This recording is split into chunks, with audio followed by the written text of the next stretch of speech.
Hello everyone, welcome back to my YouTube channel knowledge gain में। आज की हमारी क्लास है व्यंजन संधि पर। पिछली क्लास में हमने सारी स्वर संधियाँ ख़त्म कर ली थी और आज की हमारी क्लास है व्यंजन संधि। चलिए शुरू करते हैं। व्यंजन संधि की पहले परिभाषा देख लेते हैं क्या होती है। कि व्यंजन वर्ण का किसी व्यंजन से या फिर स्वर से मेल होने पर, किसी वर्ण का व्यंजन वर्ण का किसी व्यंजन या स्वर से मेल होने पर जो परिवर्तन या विकार होता है वो हमारी व्यंजन संधि होती है। अब इसकी पहचान कैसे करेंगे कि शब्द के बीच में या तो आधे वर्ण आएंगे या फिर शब्द के ऊपर अंक की बिंदी लगी होगी। ये हमारी पहचान है। जैसे ये देखिए, ये लिखे हुए कुछ उदाहरण। ऊपर अंक की बिंदी है, ऊपर अंक की बिंदी है और यहाँ पर अंक की बिंदी नहीं लगी है तो क्या है, आधा वर्ण। तो ये हमारी पहचान होती है व्यंजन संधि की। और दूसरा पहचान क्या है कि जब किसी व्यंजन का किसी स्वर से मेल होगा, यानी जब किसी व्यंजन की संधि स्वर से होगी तो ऊपर अंक की बिंदी लगी होगी। और अगर किसी व्यंजन से मेल होगा तो बीच में आधा वर्ण आएगा। जैसे ये देखिए, यहाँ पर देखिए व्यंजन है और ये स्वर है, ऊपर अंक की बिंदी संधि होने पर। ये देखिए व्यंजन है और ये स्वर है, इसका आपस में संधि करेंगे तो ऊपर अंक की बिंदी है। यहाँ पर देखिए व्यंजन का व्यंजन से मेल है तो बीच में क्या हो गया, आधा वर्ण हो गया। ठीक है, ये हमारी ट्रिक थी और ये इसके कुछ उदाहरण हैं। अब आते हैं नियम पर। अभी हमने पहचान देख ली है, ट्रिक देख ली है। ट्रिक से आपको पहचानना आसान हो गया कि अगर ऊपर अंक की बिंदी होगी और बीच में बीच वाले शब्द को ही ध्यान देंगे, बीच वाले वर्ड के ही ऊपर अंक की बिंदी होगी और अगर बिंदी नहीं होगी तो बीच वाला वर्ड अधूरा होगा। तो ये हमारी व्यंजन संधि की पहचान हो गई ट्रिक से। अब हम देखते हैं नियम। तो आइए देखते हैं पहला नियम क्या। अभी तक हमने ट्रिक से देख लिया, पहचान देख लिया, आपको आसानी से समझ में आ गया होगा कि व्यंजन संधि की पहचान कैसे करेंगे और कब बिंदी लगेगी। जब स्वर से मेल होगा किसी व्यंजन का तो ऊपर बिंदी लगेगी और अगर किसी व्यंजन का मेल होगा तो अधूरा वर्ण आएगा। ये हो गई पहचान करने की ट्रिक। अब हम देख लेते हैं अपने डेप्थ में जाकर इसके नियम क्या हैं। नियम क्या कहता है, पहला नियम कि कचट तप, ये जो आपने देखा है इसको नहीं ध्यान देंगे, हम यहाँ पर ध्यान देंगे, इस शब्द की ओर ध्यान देंगे। कचट तप के बाद जब आपका कोई स्वर आएगा, जैसे यहाँ क च और पा तीनों ही है, इसके बाद अगर कोई स्वर आएगा, ठीक है, ये देखिए आगे स्वर तो आपको पता ही है, आ से आ ई उ ए ओ औ और री, ये हमारे स्वर हैं। अंग और आहा को छोड़ देते हैं क्योंकि वो अयोगवाह होते हैं।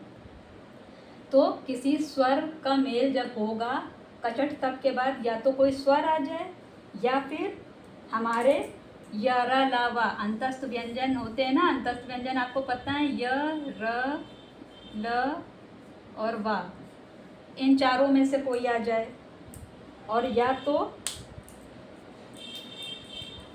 कचट तप के बाद या तो कोई स्वर आ जाए या फिर यरा लावा आ जाए या फिर कोई तीसरा और चौथा वर्ग आपको मालूम है ना, ये होता है ना, पहला, ये दूसरा और ये तीसरा, ये चौथा और ये पांचवा। तो नियम हमारा फर्स्ट क्या कहता है कि कचट तप का मतलब क के बाद, च के बाद, ट के बाद, ता के बाद, पा के बाद कोई भी स्वर आ जाए या फिर यारा लावा आ जाए या फिर तीसरा और चौथा वर्ड आ जाए, यानी का के बाद गाघा आ जाए, च के बाद जझा, टा के बाद डाढ़ा, ता के बाद दाधा और पा के बाद बभा, इनमें से कुछ भी आ जाए तो हमारा क जो है, क हमारा किस में कन्वर्ट हो जाएगा, ग में। ठीक है, और च आगा तो च हमारा ज में कन्वर्ट हो जाएगा, ट हमारा किस में कन्वर्ट हो जाएगा, वो ड में, और ता हमारा किस में कन्वर्ट होगा, द में, और प हमारा कन्वर्ट हो जाएगा ब में। जैसे फॉर एग्जांपल ये देखिए यहाँ पर, जैसे ये देखिए दिगंबर लिखा हुआ, अगर इसकी विच्छेद हम करेंगे तो दिक प्लस अंबर। अब देखिए यहाँ पर हलंत लगा हुआ है, हलंत का मतलब व्यंजन संधि को हल संधि भी कहते हैं। क्यों कहते हैं, क्योंकि इसमें हलंत जरूर लगा होता है। एक पहचान ये भी है जो मैंने अभी नहीं बताया, अब बता रही हूँ कि हलंत जरूर लगा होगा। जब इसका विच्छेदन करेंगे संधि का तो हलंत जरूर लगाएंगे, वरना वो व्यंजन संधि नहीं होगी। तो यहाँ देखिए दिक आधा का है, व्यंजन वो हलंत लगा हुआ है इसके नीचे, तो दिक और प्लस अंबर है। तो यहाँ देखिए व्यंजन के बाद स्वर आया हुआ है, आया हुआ है। तो जब हम इसकी संधि करेंगे तो क, अभी अभी मैंने क्या बताया कि क के बाद, का मतलब क के बाद कोई स्वर आए, या फिर हमारा यरा लवा आ जाए, या फिर तीसरा चौथा वर्ण में से कुछ भी आएगा, तो हमारा जो क है वो किस में कन्वर्ट आ जाएगा, तीसरे वाले वर्ण में बदल जाएगा। यानी क हमारा किस में कन्वर्ट हो जाएगा, ग में। देखिए कन्वर्ट हो गया, यहाँ पे स्वर से मेल हुआ यहाँ पर, तो क हमारा किस में कन्वर्ट हो गया, ग में। ठीक है, इसी और देखिए ये स्वर है दूसरी बार, और स्वर से देखिए मेल हुआ है तो ऊपर बिंदी लगेगी, पहले ही बता चुकी हूँ पहचान। दूसरा देखिए यहाँ च आया है, च का भी आपका किससे मेल हो रहा है, स्वर से। तो च हमारा किस में कन्वर्ट हो जाएगा, ज में। अभी मैंने बताया, ये देखिए च हमारा किस में कन्वर्ट हो जाएगा, ज में। ये देखिए स्वर से मेल होने पर ज में कन्वर्ट हो जाएगा। इसी तरीके से देखिए प में, अब प से प हमारा एक व्यंजन है और ज भी हमारा क्या है, एक व्यंजन। यहाँ व्यंजन का व्यंजन से मेल हो रहा है, कोई स्वर नहीं आया है, यहाँ व्यंजन आया है। तो जब व्यंजन की व्यंजन से हम संधि करेंगे तो वो अधूरा वर्ण ही आएगा, ऊपर बिंदी नहीं लगेगी। तो देखिए प का क्या बनेगा, ब। अब अधूरा वर्ण क्यों आया, इसको भी जान लेते हैं। अधूरा वर्ण आने का ये है कि आपको अच्छी तरीके से पता है कि व्यंजन में स्वर जुड़ा होता है। जैसे कि ये पूरे वर्ण व्यंजन तो हमारा अधूरा ही होता है, लेकिन उसमें सभी में स्वर जुड़े होते हैं। तो स्वर जुड़ने के बाद ही ये पूरे बनते हैं। तो यहाँ पर केवल व्यंजन है, इसीलिए ये अधूरा लिखा हुआ है। तो जब ये किसी स्वर से मिलता है तो ये पूर्ण बन जाता है, तो च ज में बदल गया। लेकिन यहाँ पर व्यंजन और व्यंजन ही, क्योंकि ये खुद भी आता है, तो जब व्यंजन का व्यंजन से मेल होगा तो वो अधूरा ही वर्ण देगा, पूरा नहीं होगा। ठीक है, तो प हमारा किस में कन्वर्ट हो गया, ब में। ये हमारा था नियम नंबर पहला। अब नियम नंबर दूसरा क्या कहता है कि कचट तप। यही कचट तप का मतलब यही, क च ट प, इस शब्द को ही ध्यान देंगे, इससे नहीं ध्यान देंगे इस वर्ड का। कचट तप का मतलब का के बाद ही जब कोई वर्ड आएगा उसकी बात मैं कर रही हूँ। तो क च ट त प के बाद अगर ना या माँ में से कुछ भी आ जाए, मतलब का के बाद या तो ना आ जाए या माँ आ जाए, या चा के बाद ना माँ आए, या टा के बाद ना माँ आएगा, या ता के बाद ना माँ आए, और या पाप के बाद ये दोनों ना और माँ आए, तो क हमारा किस में कन्वर्ट हो जाएगा, अंगा में।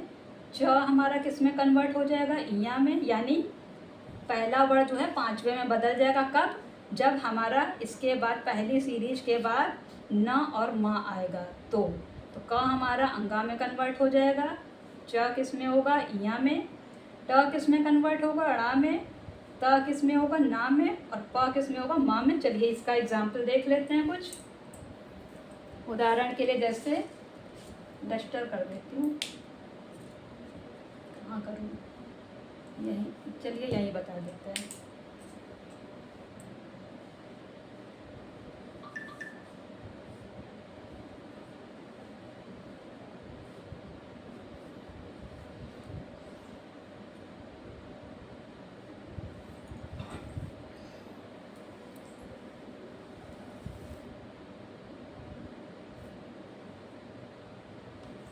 डस्टर,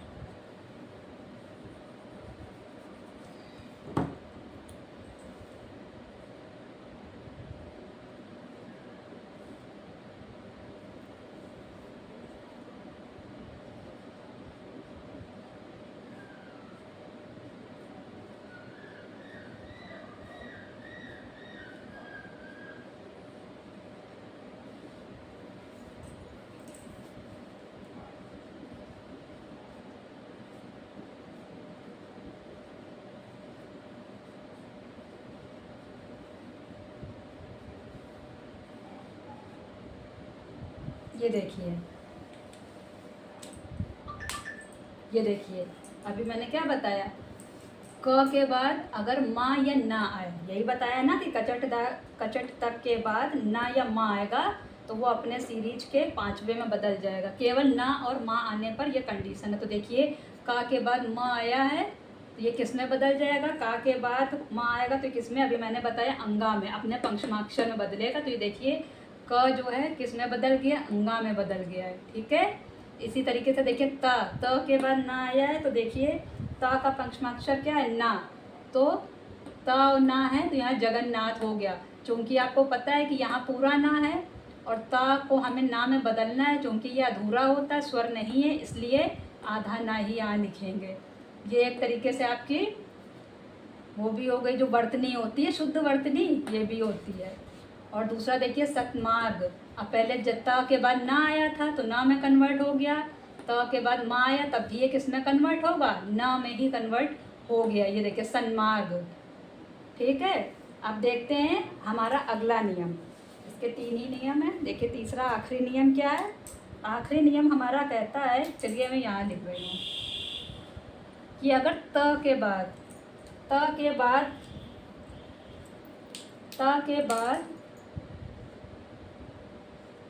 च छाए, चा छाए, या फिर त के बाद ज झाए, जा और झा, तो क्या होगा।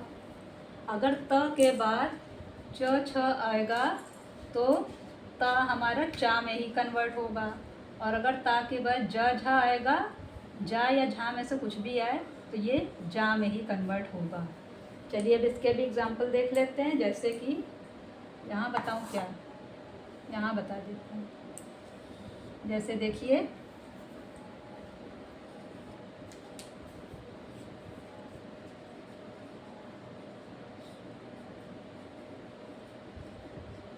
सॉरी,